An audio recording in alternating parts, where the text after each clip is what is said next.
Dakota Warriors were repelled at their first attempt at taking the town of New Ulm.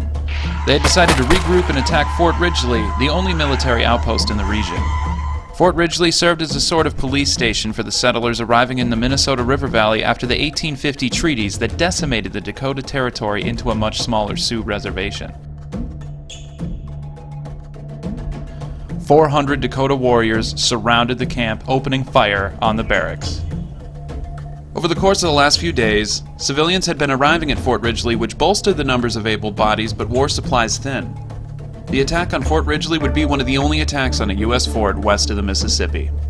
Although the fort was prepared, Little Crow's forces were large in number. The battle lasted 5 hours, and by the end, the settlers were alive, but surrounded by a large force. The next day, a thunderstorm struck again, allowing the Minnesotan forces to put up more barricades and place artillery weapons. Little Crow's forces attacked again the day after, this time doubled in their numbers, somewhere around 800 warriors. There was an initial attempt in the morning and several small attempts early in the day, mainly to keep the soldiers alert. Later in the cool hours of the evening, however, the Dakota made their last push on the north side of the fort. The Minnesotan forces set the outer buildings of their fort on fire as they learned that the Dakota were sneaking into them to take closer shots at the soldiers. By the end of the day, the Dakota Warriors withdrew into the darkness but held their siege.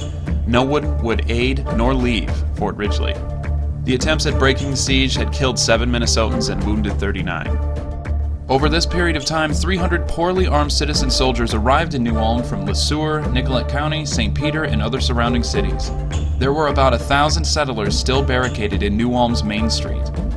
Little Crow's forces, now doubled, turned to a battle they thought they could win. Back to New Ulm on day 5 of the Dakota War.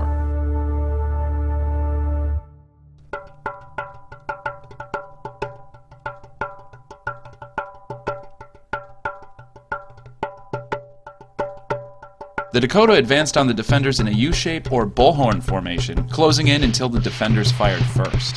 Little Crow's forces were large enough to surround the entire town.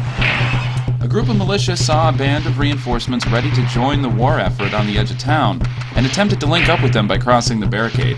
The reinforcements were actually a group of fully clothed Dakota successfully attempting to appear as militia. The climax of the battle was when a large detachment of Dakota warriors used the geography of the city to hide their movements and flank the militia barricades from inside neighboring structures.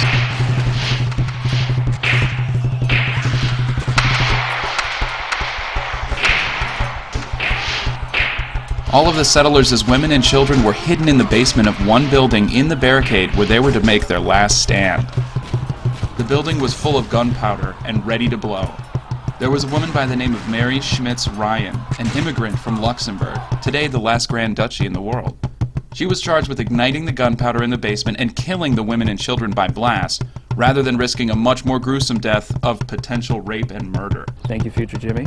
Several people had gone downstairs and said, hey, the city has fallen, but she persisted. She did not blow it up. So, right here where we are is basically on Minnesota Street, right where they would have met the charge.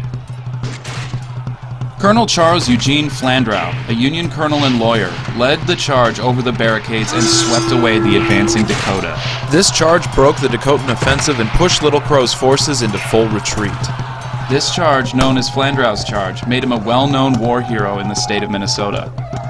There is a city and a state park now named after him. After the charge, he ordered that all the buildings outside the barricades be burned. The next day, there were a few more shots fired at the settlers from afar, but the Dakota did not advance. Flandreau assessed the damage to the town and took stock of the amount of ammunition, food, and wounded the militia had.